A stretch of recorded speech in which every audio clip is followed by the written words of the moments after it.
All right, we're multiplying monomials today. Part 1 is the product of powers. You don't have to write all this example part down, but I just want to show you what a monomial is.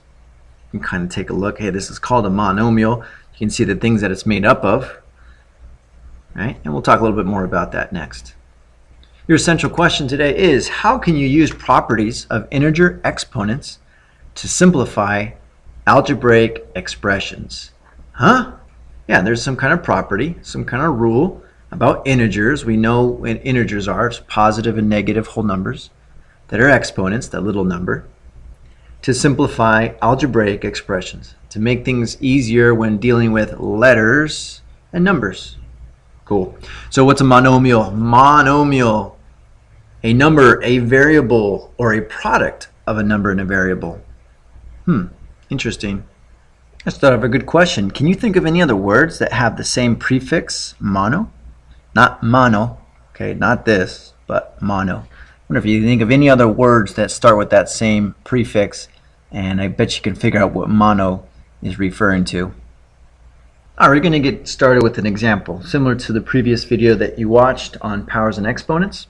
If I have 3 squared times 3 to the 4th, okay, so far this is called a monomial right here. This is 3 to the 2nd power.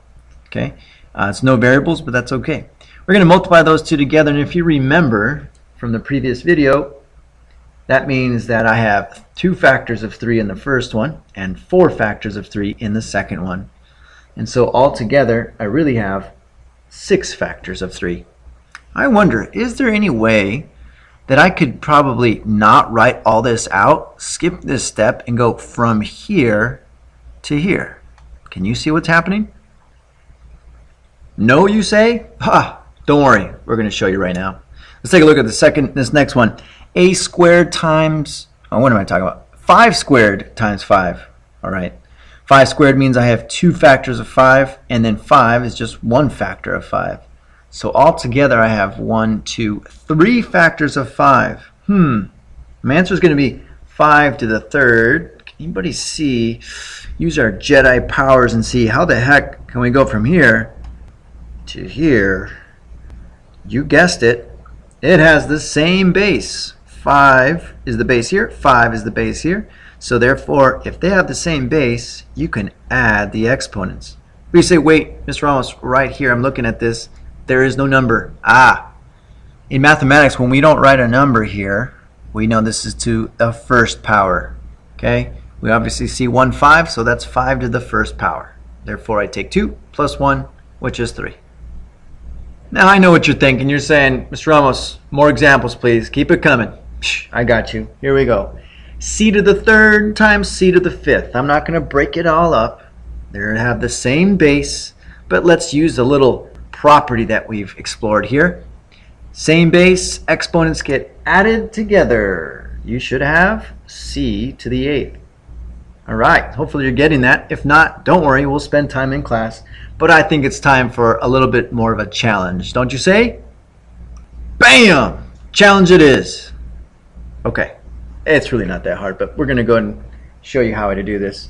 All right, I've got negative 3x squared. That's a monomial because it's made up of a number and a letter. Okay, so that's all monomial. Times 2x to the 5th, another monomial. We're multiplying them together. What shall we do? Well, here's what we do. I would kind of rearrange the order in which you're multiplying things.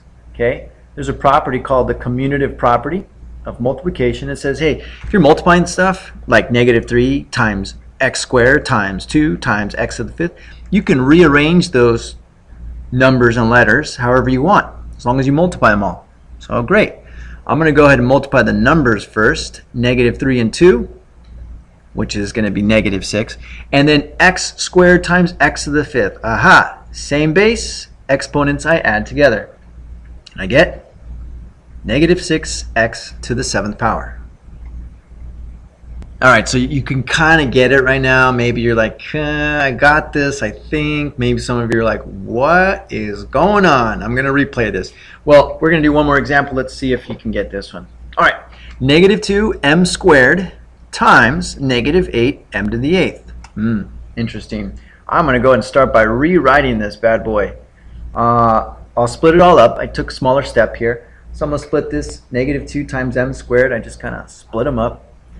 -8 times 8 m to the 8th. Split them up. It's still being multiplied.